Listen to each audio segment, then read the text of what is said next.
শ্ৰীভূমিত বিদ্যুতৰ লুকাভাকুৰ বাবে পলম হল কেন্দ্ৰীয় মন্ত্ৰীৰ সভা। শ্ৰীভূমিৰ বিজেপি কাৰ্যালয়ত আছিল কেন্দ্ৰীয় মন্ত্ৰী পবিত্ৰ মাৰ্ঘেৰিটাৰ এখন সভা আৰম্ভ হল যদিও মাজতে নোহোৱা হৈ থাকিল বিদ্যুৎ। অন্ধকাৰতে মঞ্চতে ভালে সময় বহি ৰবলগীয়া হল কেন্দ্ৰীয় মন্ত্ৰী পবিত্ৰ মাৰ্ঘেৰিটা। প্ৰায় আধা ঘণ্টাৰ মূৰতহে পুনৰ আৰম্ভ হল সভাৰ কাৰ্যসূচী।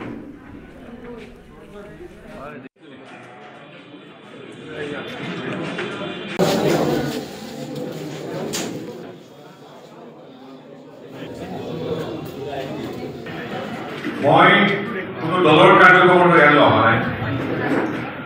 কাইলৈ ৰেচন কাৰ্ড বিতৰণ হ'ব।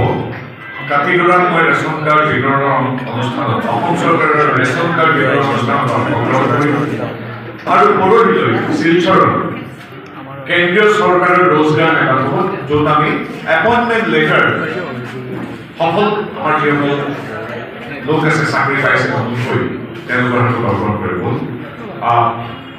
মূলত চৰকাৰী কাৰ্যসূচীৰে আহিছিলোঁ, কিন্তু আপোনালোকে সকলোৱে জানে যি চৰকাৰী কাৰ্যসূচী নহওক কিয়, মন্ত্ৰী বিধায়ক কাৰ্যকৰ্তা যিয়ে নহওক কিয়, প্ৰথম পৰিচয় আমাৰ ভাৰতীয় জনতা পাৰ্টীৰ কাৰ্যকৰ্তা। গতিকে অসমৰ মানুহে সকলো কথা দেখি আছে, কিদৰে বিজেপিৰ নেতৃত্বত চৰকাৰ জনহিতাৰ্থে জনসেৱাৰ্থে কাম কৰি আছে, কিদৰে নৰেন্দ্ৰ মোদীদেৱৰ অনুপ্ৰেৰণাৰে নৰেন্দ্ৰ মোদীদেৱৰ সহযোগিতাৰে ডক্টৰ হিমন্ত বিশ্ব শৰ্মা নেতৃত্বাধীন ৰাজ্য চৰকাৰে জাতি বৰ্ণ ধৰ্ম সকলো নিৰ্বিশেষে আজি কিদৰে ৰাইজৰ সেৱা কৰি আছে।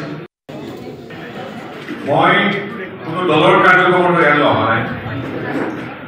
কাইলৈ ৰেচন কাৰ্ড বিতৰণ হ'ব। কাতিগড়াত মই ৰেচন কাৰ্ড বিতৰণৰ অনুষ্ঠানত অসম চৰকাৰৰ ৰেচন কাৰ্ড বিতৰণ অনুষ্ঠানত অংশগ্ৰহণ কৰিম আৰু পৰহিলৈ শিলচৰত কেন্দ্ৰীয় চৰকাৰৰ ৰোজগাৰ মেলা হ'ব, য'ত আমি এপইণ্টমেণ্ট লেটাৰ সফল আমাৰ যিসকল লোক আছে চাকৰি পাইছে নতুনকৈ তেওঁলোকৰ হাতত অৰ্পণ কৰিব। মূলত চৰকাৰী কাৰ্যসূচীৰে আহিছিলোঁ, কিন্তু আপোনালোকে সকলোৱে জানে যি চৰকাৰী কাৰ্যসূচী নহওক কিয়, মন্ত্ৰী বিধায়ক কাৰ্যকৰ্তা যিয়ে নহওক কিয়, প্ৰথম পৰিচয় আমাৰ ভাৰতীয় জনতা পাৰ্টীৰ কাৰ্যকৰ্তা। গতিকে অসমৰ মানুহে সকলো কথা দেখি আছে, কিদৰে বিজেপিৰ নেতৃত্বত চৰকাৰ জনহিতাৰ্থে জনসেৱাৰ্থে কাম কৰি আছে, কিদৰে নৰেন্দ্ৰ মোদীদেৱৰ অনুপ্ৰেৰণাৰে নৰেন্দ্ৰ মোদীদেৱৰ সহযোগিতাৰে ডক্টৰ হিমন্ত বিশ্ব শৰ্মা নেতৃত্বাধীন ৰাজ্য চৰকাৰে জাতি বৰ্ণ ধৰ্ম সকলো নিৰ্বিশেষে আজি কিদৰে ৰাইজৰ সেৱা কৰি আছে।